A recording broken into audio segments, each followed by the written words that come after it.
No sertão de Sergipe, em 1927, havia um tipo de dívida que não estava em nenhum livro de contabilidade honesto. Era uma dívida inventada, fabricada com tinta e silêncio e o peso de um sobrenome que mandava em léguas de terra seca. E quando essa dívida caía em cima de um homem pobre, analfabeto, viúvo, com 4 filhos pequenos, ela não vinha cobrar dinheiro. Ela vinha cobrar gente. Firmino Leal estava no terreiro da própria casa quando apanhou dos jagunços. Caiu de joelhos na terra batida, com o lábio partido e as mãos tentando segurar o chão que girava. E enquanto ele estava assim, no chão, os filhos menores encolhidos no canto da parede de taipa, uma menina de 15 anos saiu gritando pela porteira. Gritando o nome do pai. O nome que não chegou a lugar nenhum. Ou quase a lugar nenhum. Porque naquela mesma tarde, a 12 léguas dali, um homem que o coronel jamais imaginou que fosse se importar com uma família de agregados estava ouvindo essa história com a atenção de quem vai fazer alguma coisa com ela. O que esse homem fez nas horas seguintes vai mudar o destino de todo mundo nesse causo, inclusive o destino do coronel Belarmino Sá Cavalcante, que naquela noite dormiu tranquilo na casa grande sem saber que era a última vez que ia dormir assim. Mas tem 3 coisas que você precisa saber antes de chegarmos lá. A primeira, a menina Dalva saiu daquela fazenda de um jeito, mas voltou de outro. E como ela voltou, e por que ela voltou inteira, é uma das partes desse caso que vai ficar na sua cabeça. A segunda, tem um homem nessa história que você ainda não conhece. Ele não mora no sertão sergipano, não conhece Firmino, não conhece Dalva. Mas ele vai aparecer quando menos se espera, e quando aparecer, o coronel vai entender que o sertão tem memória longa e braço mais longo ainda. A terceira, existe uma ligação entre o coronel Belarmino e o passado desse homem que chegou de fora. Uma ligação que nem Firmino sabia. Quando você souber o que é, vai entender por que a justiça nesse caso não foi só justiça, foi conta velha sendo acertada. O sertão guarda tudo. Só demora um pouco para cobrar. Se você é do Nordeste, me diz aí nos comentários, de qual cidade você tá vendo esse caos? Porque esse tipo de história não aconteceu só em Sergipe, e quem é de lá sabe bem do que eu tô falando. Agora senta, que o caos começa de verdade. Brejo Fundo não era vila nem era cidade. Era um punhado de casas de taipa espalhadas num dobramento de terra entre 2 riachos que secavam todo ano em julho e voltavam com a primeira chuva de novembro, quando a chuva queria vir, que no sertão de Sergipe ela chegava quando bem entendia. À sombra de uma catingueira raquítica no meio do terreiro comum, um barracão que servia de bodega e de posto de recado, uma capelinha de adobe com a porta sempre fechada e o santo lá dentro no escuro. Era isso que Brejo Fundo tinha para oferecer. E para quem nascia ali, era o mundo inteiro. Firmino Leal chegou àquelas terras de Meia já faz uns 16 anos antes desse caos. Veio do Piauí, a pé, com a mulher jovem e uma trouxa nas costas, fugindo da seca de 11 que engoliu o gado do patrão anterior, e de quebra engoliu qualquer futuro que Firmino pudesse imaginar naquele pedaço de caatinga. Em Brejo Fundo encontrou terra que ainda dava algodão, encontrou um coronel que precisava de braços, e ficou. Construiu a casinha de pau a pique com as próprias mãos, plantou roçado em Meia, criou galinha, teve 4 filhos. A mulher, Dona Natividade, morreu de febre terçã no nascimento do 4º, em 1924. 3 anos antes do começo desse caos. Depois disso, Firmino virou pai e mãe ao mesmo tempo, sem drama, sem lamentação em voz alta, do jeito que o sertanejo carrega as coisas pesadas, que é em silêncio e sem parar de andar. O mais velho dos meninos, Cícero, tinha 12 anos e já ajudava no roçado. Os 2 do meio, Tonho e Bill, corriam a caatinga atrás de Preá. E Dalva, a filha mais velha, tinha 15 anos e era a cara da mãe, cabelo escuro, olho sério, Mão firme no pilão desde os 8 anos de idade. Firmino não falava muito sobre ela, mas qualquer um que passasse pelo terreiro de manhã cedo e visse a menina moendo o milho antes do sol raiar entendia tudo sem precisar de explicação. O vizinho mais próximo de Firmino era um homem chamado Maneco Torto, torto de apelido porque andava com o ombro direito levantado desde uma queda de cavalo na juventude, não por mau caráter, que Maneco era dos mais direitos que existia naquele lugar. Era ele quem ajudava Firmino a entender os papéis que chegavam da Casa Grande, porque Maneco tinha aprendido a soletrar com um padre itinerante anos antes e não esqueceu mais. Essa habilidade simples, esse dom pequeno de juntar letras, esse detalhe que parece pequeno vai voltar no fim desse causo de um jeito que ninguém espera. A Casa Grande ficava a meia légua do terreiro de Firmino, subindo uma estrada de terra vermelha que o sol do meio-dia transformava em brasa. Ali morava o coronel Belarmino Sá Cavalcante, filho de coronel, neto de senhor de engenho, homem que aprendera desde menino que a terra era dele, o gado era dele, a chuva quando caísse seria bem-vinda na medida em que molhasse o que era dele. Os agregados de Brejo Fundo falavam do coronel em voz baixa, sempre de rabo de olho, como quem sabe que as paredes de taipa têm ouvido quando o assunto é o patrão. Belarmino não batia em ninguém, não com a própria mão, pelo menos. Tinha jagunços para isso. O que ele fazia pessoalmente era sorrir. Sorria quando chamava alguém para conversar na varanda. Sorria quando apresentava uma conta nova. Sorria quando o agredado saía de cabeça baixa.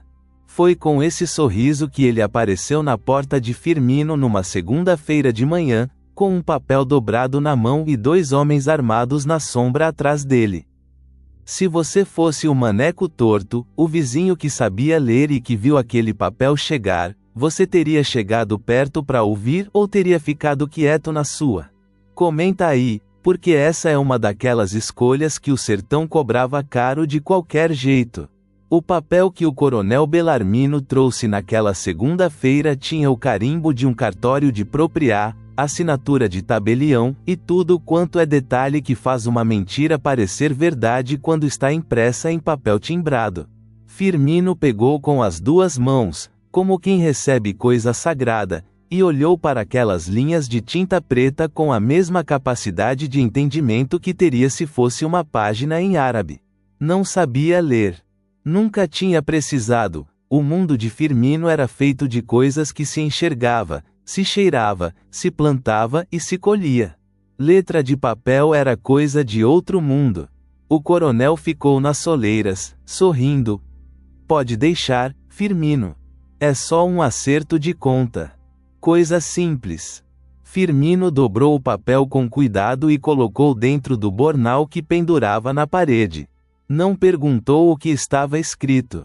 Perguntar seria admitir que não entendia, e naquele sertão, admitir fraqueza na frente do coronel era o mesmo que abrir a porteira do curral e deixar o boi sair.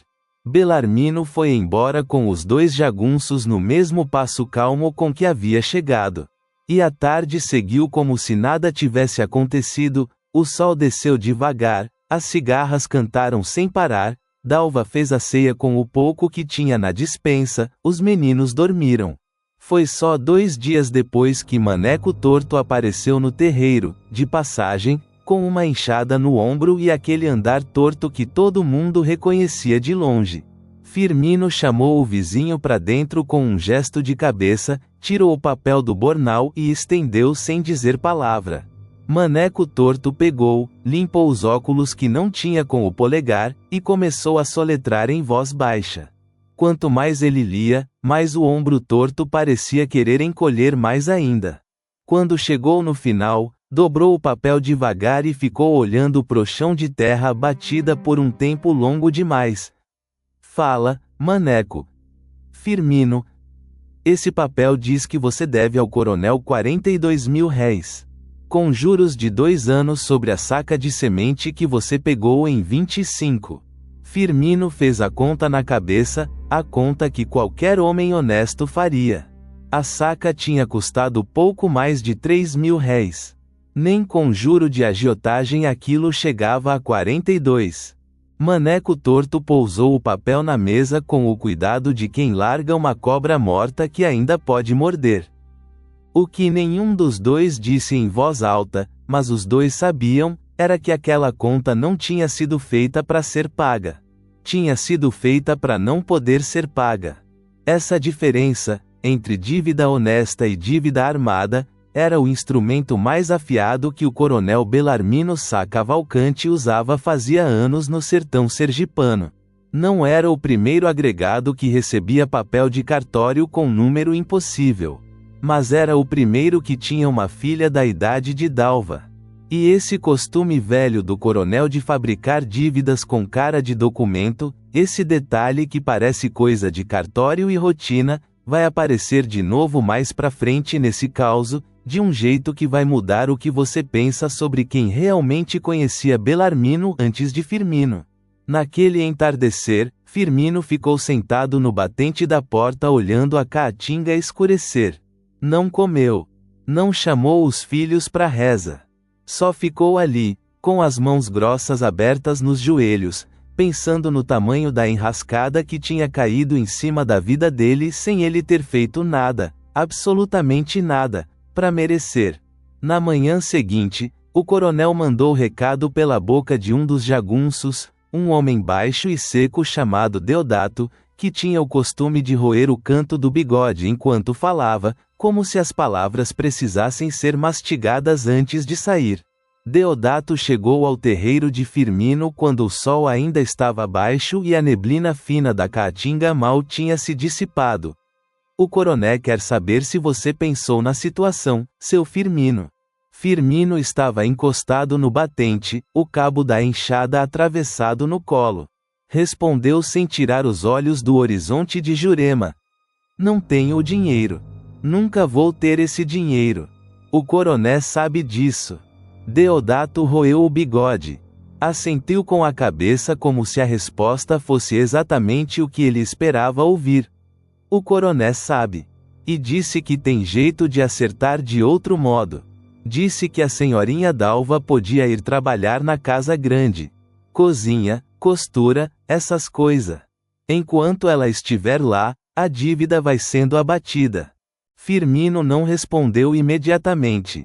Ficou tão quieto que as cigarras pareceram gritar mais alto para preencher o silêncio. Todo homem de Brejo Fundo sabia o que era a moça ir trabalhar na casa grande do coronel Belarmino. Todo mundo sabia e ninguém dizia em voz alta, porque dizer em voz alta era arriscar o pescoço. Tinha uma menina, filha do meeiro Severo, que tinha entrado na casa grande 2 anos antes e voltado para casa da mãe 4 meses depois sem querer conversa com ninguém. Casou cedo com um rapaz de fora, foi embora, nunca mais apareceu. O sertão guardou essa história no lugar onde guarda as coisas que dói demais para contar. Firmino olhou para Deodato com os olhos fundos e secos de quem não vai chorar, mas também não vai ceder. Diz pro coronel que não. Deodato foi embora sem pressa. E foi aí que o calvário de Firmino Leal começou de verdade. 3 dias depois, o roçado de algodão que Firmino tinha plantado e cuidado por 6 meses apareceu queimado até o toco. A fumaça ainda subia fina quando ele chegou de manhã cedo, o cheiro de rama chamuscada misturado com o bafo seco do vento da caatinga. Cícero, o filho mais velho, ficou parado na beira do roçado com os 12 anos dele pesando feito 12 pedras, sem saber o que dizer pro pai. Firmino não disse nada. Voltou para casa, bebeu água, pegou a enxada. No dia seguinte mandou o menino dizer ao coronel que a resposta era não.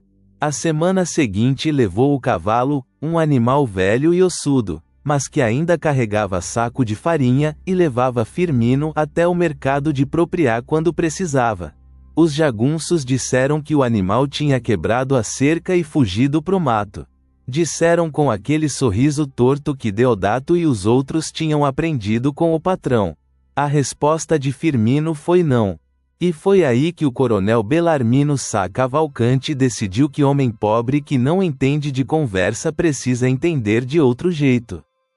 Na madrugada de uma quinta-feira, quando a lua estava funda e o terreiro de Brejo Fundo dormia, Deodato e mais 2 homens arrombaram a porta de Firmino. O que aconteceu naquela madrugada, o que Tonho e Bill, os filhos do meio, viram do canto escuro onde se encolheram, é uma coisa que esse detalhe vai voltar mais pra frente nesse causo, quando um desses meninos precisar falar com alguém que ninguém esperava. Firmino apanhou no terreiro. Dalva saiu gritando pela porteira na escuridão. E o sertão sergipano engoliu aquele grito feito engole tudo, em silêncio, sem pressa, sem julgamento. Mas dessa vez, por um caminho comprido e torto de boca em boca, o grito não ficou só no sertão. Se você fosse um dos agregados de Brejo Fundo que acordou com o barulho naquela madrugada, e viu tudo pela fresta da janela, você teria saído para ajudar Firmino, ou teria ficado quieto com medo do que viria depois? Comenta aí, porque eu quero saber o que você acha que teria feito de verdade. O grito de Dalva viajou de boca em boca pelo sertão da maneira que só as histórias de desgraça sabem viajar, rápido, torto, crescendo a cada mão que passava. O primeiro a ouvir foi o meeiro Sebastião Franca, que morava a 1/4 de légua de Brejo Fundo, e tinha visto a luz da tocha dos jagunços fender a madrugada. Sebastião não saiu do quarto. Ficou deitado de olho aberto até o amanhecer, escutando, e quando o sol nasceu foi direto à bodega sem passar pelo terreiro de Firmino, porque passar pelo terreiro de Firmino seria testemunha, e testemunha no sertão do coronel Belarmino tinha a vida mais curta que a chuva de agosto. Na bodega, o homem que ouviu a história de Sebastião foi um mascate chamado Toninho Arame, chamado assim porque vendia linha, agulha, fio de bordar e qualquer coisa que viesse num rolo. Toninho Arame percorria o sertão sergipano numa mula mansa, de fazenda em fazenda, de bodega em bodega, carregando mercadoria e notícia com o mesmo peso no bornal. Homem que não se metia em confusão, mas que também não segurava a língua quando a história merecia ser contada. Toninho Arame levou 2 dias para chegar numa estrada de barro vermelho onde cruzou com um vaqueiro chamado Evaristo que trabalhava numa fazenda do outro lado da divisa com a Bahia. Evaristo ouviu o causo com atenção, perguntou o nome da menina, Dalva, e o nome do coronel, Belarmino Sá Cavalcante. Repetiu os 2 nomes em voz baixa, como quem grava. E foi embora sem pressa aparente. Mas o que Evaristo fez naquela tarde com essas informações é o detalhe que ninguém de Brejo Fundo jamais soube, e que você só vai entender quando a gente chegar na fazenda, e Lampião encontrar aquele homem cara a cara. A história chegou ao acampamento do bando numa hora de almoço pesado, com o sol de novembro rachando as pedras e o cheiro de carne de bode assada misturado com a fumaça do fogo baixo.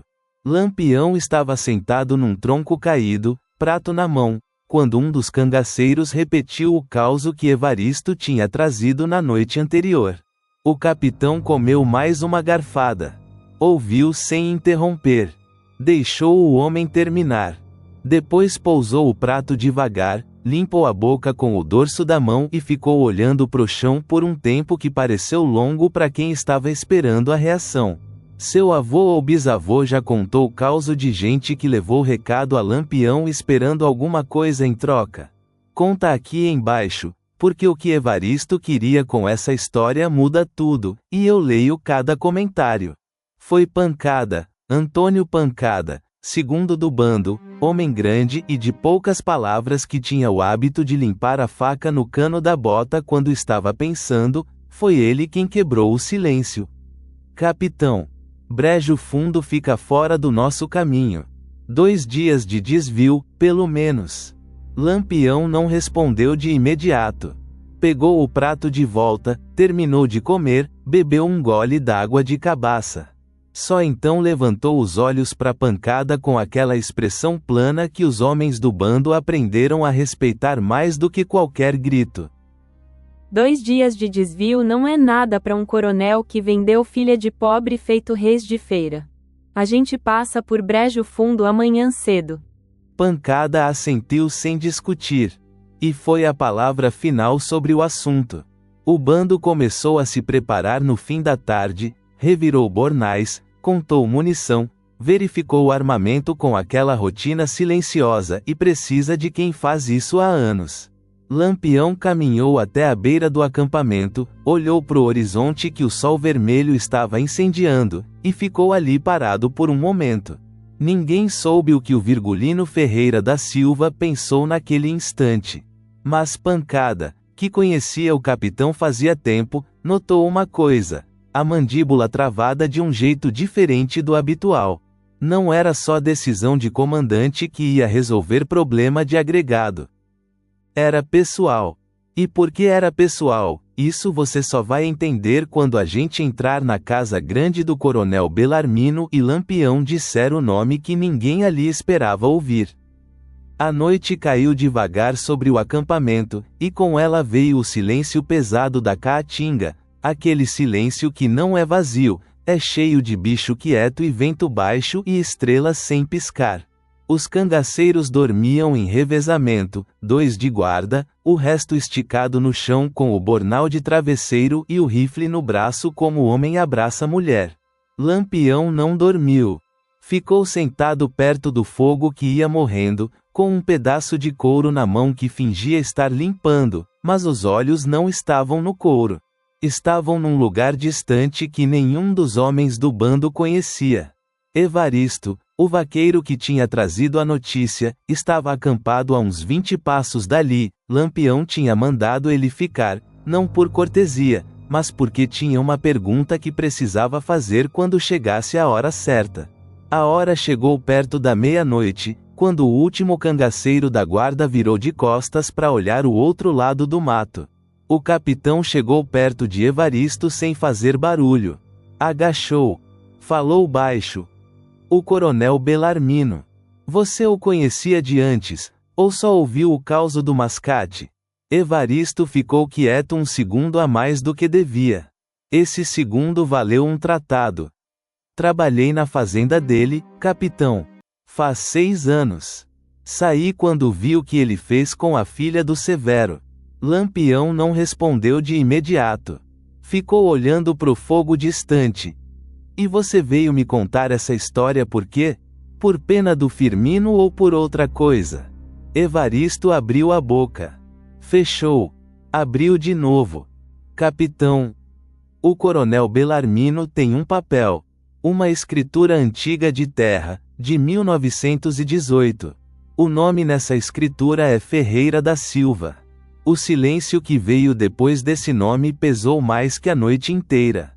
Não era o nome de Firmino. Era nome de família que o capitão carregava no sangue, e que um coronel de Sergipe não tinha direito nenhum de ter num papel de dívida.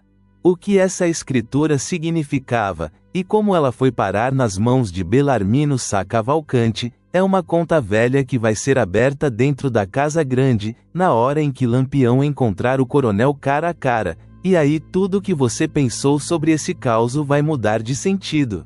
O capitão levantou devagar. Ajeitou o chapéu de couro. Olhou pro horizonte que ainda estava fundo e escuro. Então ele deve mais do que eu pensava. Foi tudo que disse. Voltou pro lugar perto do fogo e ficou ali até o primeiro cinza da madrugada começar a clarear o céu do sertão de Sergipe. Antes do sol nascer, o bando estava em movimento. 23 homens saindo no passo silencioso de quem aprendeu que barulho na caatinga chega antes de você. Lampião ia na frente, chapéu baixo, rifle atravessado, alpercata no barro vermelho que a noite tinha umedecido um pouco. Quem já ouviu causo de bando chegando de madrugada em fazenda de coronel, conta aqui embaixo como essa história foi contada na sua família. A 12 quilômetros da fazenda Brejo Fundo, num trecho de estrada onde o mato fechava dos 2 lados e a sombra ainda era densa, Pancada veio ao lado do capitão e falou baixo. Capitão, tem um homem na porteira da fazenda desde a meia-noite. Vigia ou jagunço, não dá pra saber. Lampião parou. Os homens atrás pararam junto, feito cobra que enrola quando a cabeça para. O capitão tirou o rifle do ombro com uma calma que gelava mais do que qualquer pressa. Entregou o rifle pra pancada. Tirou o facão. E foi andando sozinho em direção à porteira no escuro. O vigia da porteira era um menino de uns 17 anos, magro, cabelo ralo, espingarda velha que parecia mais pesada do que ele conseguia segurar direito. Estava encostado no mourão de madeira com o queixo caindo de sono quando sentiu a presença antes de ver qualquer coisa. Levantou a espingarda no escuro e abriu a boca para gritar. Não saiu som nenhum. Lampião estava a 2 palmos do rosto dele, o facão apontado devagar, a voz mais baixa que o vento na Jurema. Solta a arma no chão. Faz barulho e você não vê o sol de amanhã. O menino soltou a espingarda. Os joelhos dobraram antes mesmo de receber ordem. O capitão não bateu, não amarrou, não fez nada do que os jagunços teriam feito no lugar dele. Só se abaixou, pegou a espingarda do chão, e empurrou o menino gentilmente para dentro do mato com um gesto de cabeça que dizia: vai embora, Sam, não é sua guerra. O menino sumiu no escuro da caatinga em menos de 10 segundos. Foi pancada quem chegou primeiro quando o Lampião voltou para a estrada, com a espingarda do vigia na mão e o facão de volta na bainha. Porteira limpa. O resto que tiver lá dentro ainda está dormindo. O bando atravessou a porteira da fazenda Brejo Fundo no mesmo passo silencioso, 23 homens que sabiam que silêncio era a melhor arma antes do clarear. A neblina fina da madrugada ainda cobria o terreiro da casa grande como um véu, e as janelas de madeira bruta estavam fechadas. 2 jagunços que dormiam na varanda nem chegaram a se levantar direito. Pancada e mais 2 cangaceiros os imobilizaram antes que os braços desentorpecessem do sono. Sobrou só a porta da casa grande, fechada com tranca de madeira por dentro. Lampião bateu nela com o cabo do facão, 3 pancadas lentas, espaçadas, com a paciência de quem tem o tempo todo do mundo. Ninguém abriu. Ele bateu mais 3. Do mesmo jeito. Aí a voz de Deodato veio de dentro, rouca de sono e de medo misturado. Quem é? É quem você não queria que chegasse. Abre essa porta antes que eu mude de humor. Deodato abriu. E quando viu o que estava do lado de fora, 23 homens armados na névoa da madrugada, o capitão na frente com aquele olhar plano que não prometia nada bom, o bigode que ele tinha o costume de roer ficou quieto pela primeira vez em anos. Não foi preciso dizer mais nada. O jagunço se afastou da porta como quem recua de cobra.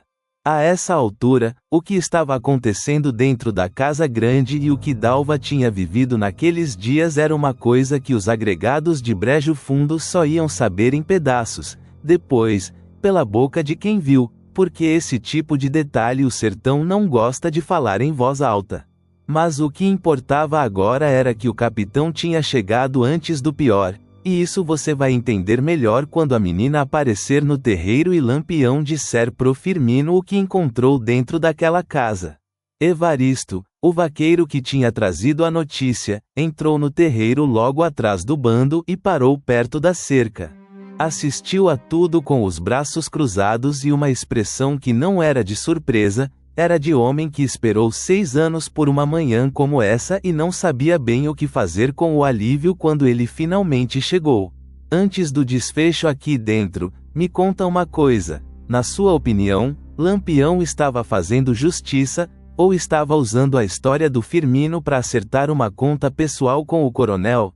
Comenta aí o que você acha, porque essa diferença muda tudo sobre o que vem a seguir.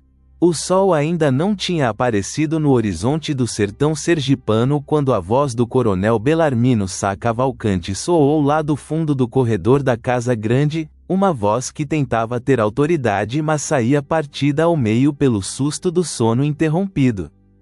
Lampião ouviu a voz, ajeitou o chapéu de couro com 2 dedos, e entrou pelo corredor escuro sem pressa, como quem foi convidado.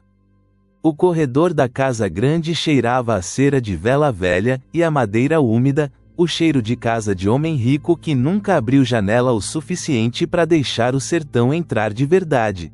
Lampião andou por aquele corredor com o mesmo passo de quem anda pela caatinga aberta, sem pressa, sem hesitação, sem olhar pros lados com medo do que pudesse ter lá. Pancada ficou nas soleiras da porta. Os outros, do lado de fora, no terreiro. O capitão foi sozinho. Encontrou o coronel Belarmino Sá Cavalcante no quarto do fundo. O homem que mandava em léguas de terra seca, que tinha jagunços armados e cartório de propriá e papel timbrado para inventar dívida. Esse homem estava encolhido na beira da cama em camisola branca, descalço, com as mãos espalmadas nos joelhos tremendo feito folha de juazeiro no vento da seca. Lampião parou na porta.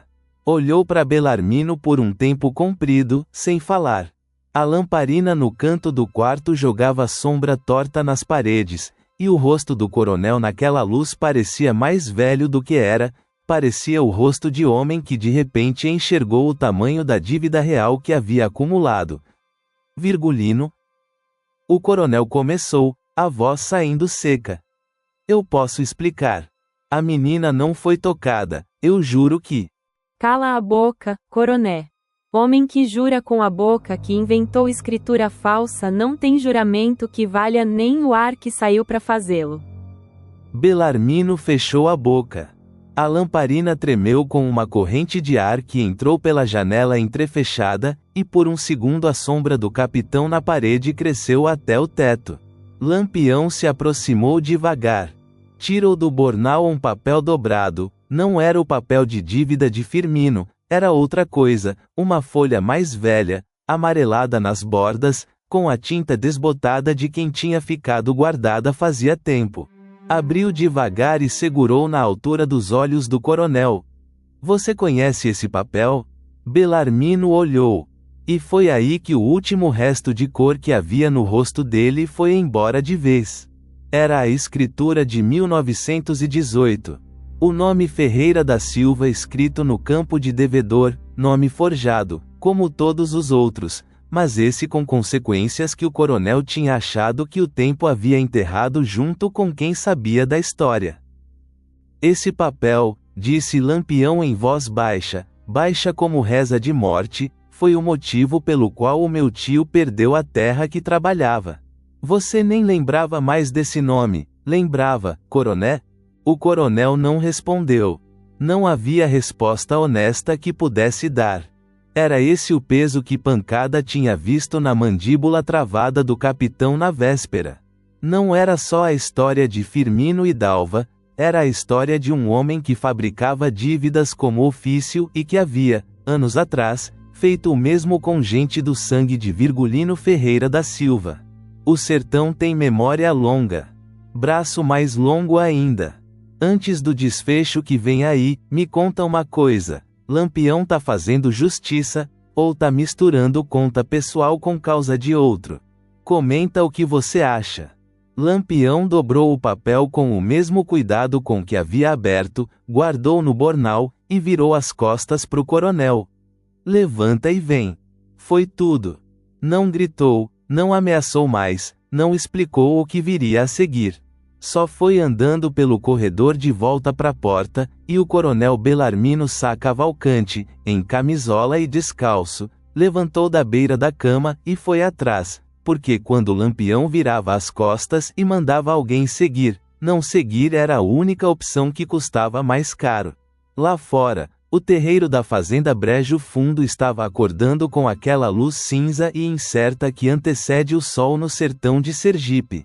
Os agregados das casas vizinhas tinham ouvido o movimento do bando chegar e tinham saído devagar, alguns por curiosidade, outros por medo de ficar dentro de casa quando o tiroteio começasse, outros porque o coração mandou.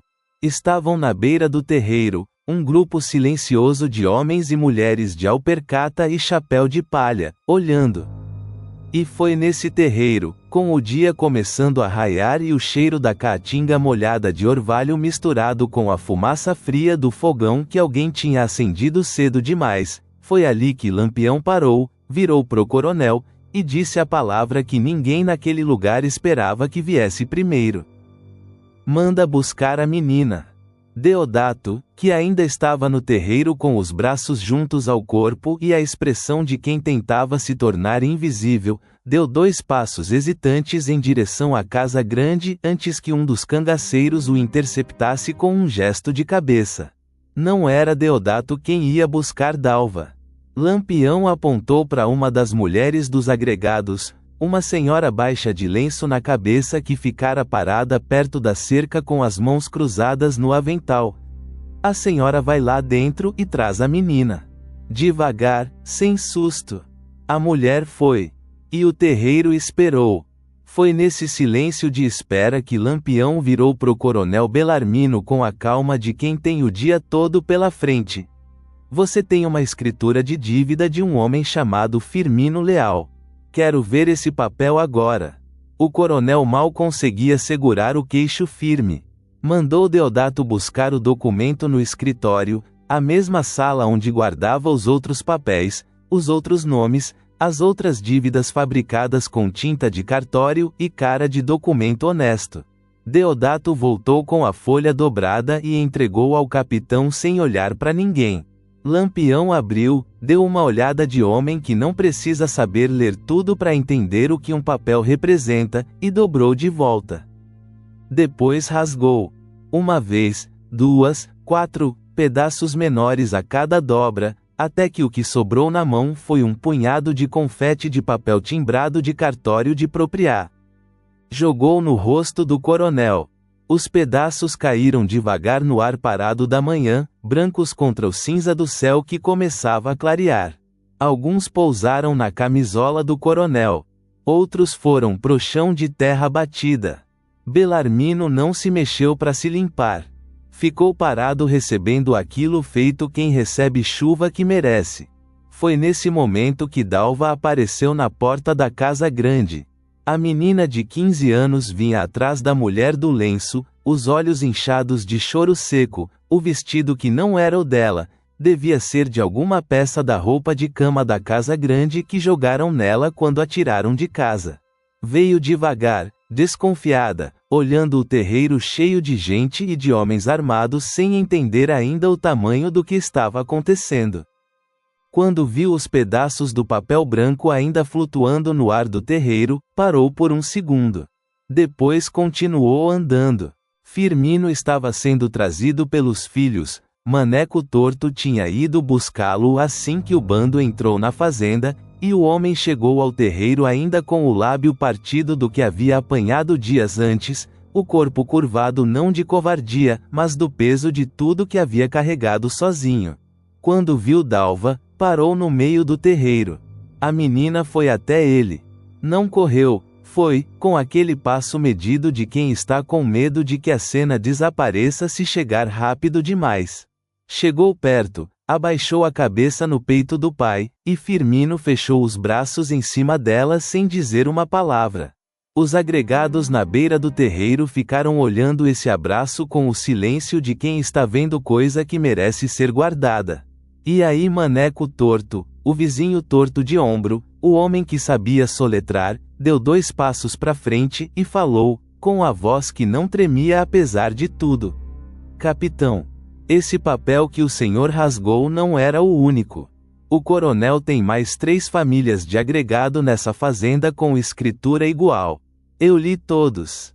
Lampião virou devagar para Belarmino. O coronel fechou os olhos. E quando abriu, o sertão inteiro parecia estar esperando o que vinha agora. Belarmino abriu os olhos e o que estava do lado de fora deles era uma conta que nenhum papel de cartório ia conseguir quitar. Lampião ficou olhando pro coronel por um tempo que pareceu longo para todo mundo no terreiro, menos para ele, que estava quieto como pedra de rio. Depois virou para Maneco Torto. Vai buscar esses papéis. Maneco foi. Voltou com 3 folhas timbradas que cheiravam ao mesmo cartório de propriá, com a mesma tinta, o mesmo estilo de letra que só um tabelião encomendado escrevia. Lampião não leu. Pegou os 3 papéis e entregou pro coronel, pôs direto nas mãos trementes de Belarmino Sá Cavalcante. Você rasga. Não era pedido. Era sentença. O coronel olhou pros papéis. Olhou pro capitão. Olhou pros agregados na beira do terreiro, homens e mulheres que tinham passado anos abaixando a cabeça naquele mesmo chão de terra batida, engolindo conta inventada e ameaça de jagunço e sorriso torto de Deodato. Todos olhando para ele agora. Belarmino rasgou os 3 papéis. Rasgou com as próprias mãos, devagar, sem que ninguém precisasse mandar de novo. Os pedaços foram pro chão junto com os da dívida de Firmino. Uma cama de papel picado de cartório espalhada na terra vermelha do sertão sergipano, pisada por alpercata e bota de couro sem cerimônia nenhuma. Os agregados não aplaudiram. Não gritaram. Ficaram em silêncio, o tipo de silêncio que vale mais que qualquer barulho, porque é o silêncio de quem está vendo pela primeira vez uma coisa que não acreditava que fosse possível. Vereador. Foi aí que Lampião deu a última ordem da manhã. Virou para Deodato, pro jagunço baixo e seco do bigode roído, e falou com a calma de sempre. Você e os outros 2 que estão amarrados na varanda, pegam o que é de vocês e somem antes que o sol chegue no meio do céu. Depois desse horário, vocês são problema meu. Deodato não perguntou 2 vezes. Sumiu. Pro coronel Belarmino, Lampião reservou uma coisa diferente, não morte, não sangue, que o capitão naquela manhã havia feito uma conta mais precisa do que isso. Apontou para a estrada de terra vermelha que saía da porteira da fazenda e ia até Propriá, léguas e léguas de sol aberto e caatinga sem sombra. A fazenda fica. Os agregados ficam. Você sai. Agora. Do jeito que está. De camisola. Descalço. Pelo mesmo caminho de barro seco que Dalva havia percorrido na madrugada em que os jagunços a arrancaram de casa.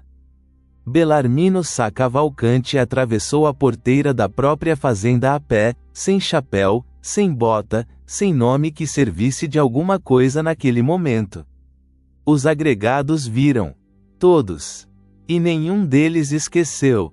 Antes de falar o que aconteceu depois, me conta uma coisa. Na sua opinião, Lampião fez o que tinha que fazer, ou passou do ponto em algum momento desse caos?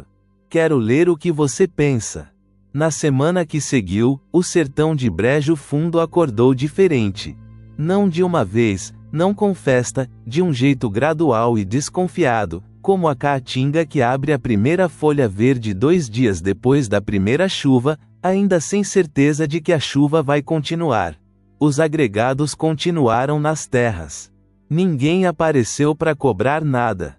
Deodato não voltou. O coronel Belarmino chegou a Propriá 3 dias depois, com os pés em carne viva, e a história que contou lá ninguém acreditou direito, e quem acreditou ficou quieto, porque o nome que havia posto o coronel naquela estrada não era nome que se contrariava em voz alta. Maneco Torto, o vizinho torto de ombro que sabia soletrar, foi quem ficou como referência no terreiro nos meses seguintes. O homem que as famílias procuravam quando chegava papel de fora, quando precisavam entender letra de documento. O dom pequeno de juntar letras, que parecia detalhe no começo desse causo, foi o que abriu a porteira para tudo que veio depois. Evaristo, o vaqueiro, foi embora com o bando no mesmo passo silencioso com que havia chegado. Levou no bolso a sensação de conta acertada que 6 anos de espera haviam acumulado, e isso, no sertão, era tanto quanto qualquer pagamento em dinheiro.